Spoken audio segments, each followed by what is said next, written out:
Shalom Ubracha.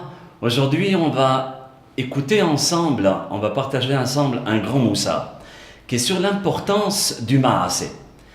Les histoires que nous racontons dans le judaïsme sont d'un impact et d'une importance capitale. Et pour le comprendre, je vais vous rapporter un vrai Maasé qui s'est déroulé il y a de cela 2 ans.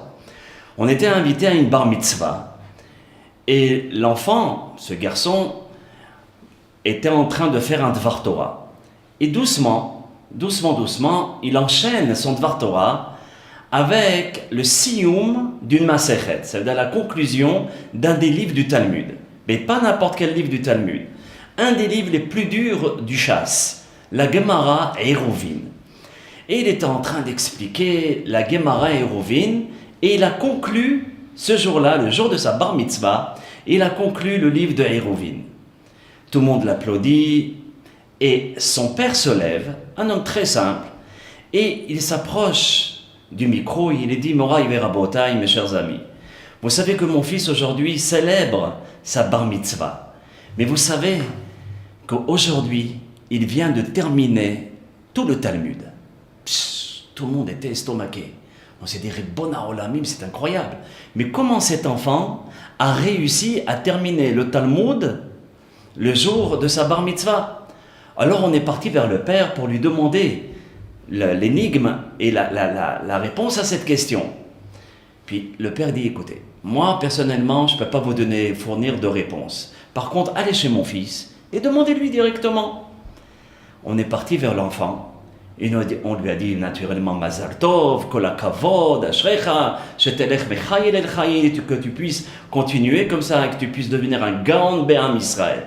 Mais explique-nous comment tu as pu faire pour terminer le Talmud, mais à ton âge surtout. Alors il nous a dévoilé un secret qui est d'une importance capitale et qui est important pour tout Ben Israël. Et il nous a dit, vous savez, quand j'étais petit, très jeune, à 2 ans, 3 ans, comme ça je m'en rappelle très bien, mon père, quand il revenait du travail, il me prenait et il me mettait sur ses genoux. Rien que quand je montais sur ses genoux, j'étais dans le paradis.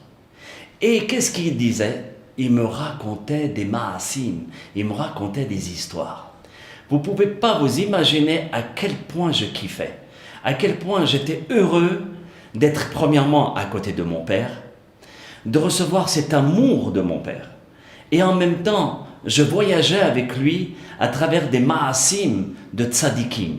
Une fois, c'était le Chazon Ish. Une fois, le rabbi Yosef Chaim de Bagdad, qui est le Ben Ish Chai. À chaque fois, il me rapportait les histoires d'un gadol, d'un grand maître du judaïsme. Et ces histoires-là se sont imprégnées en moi.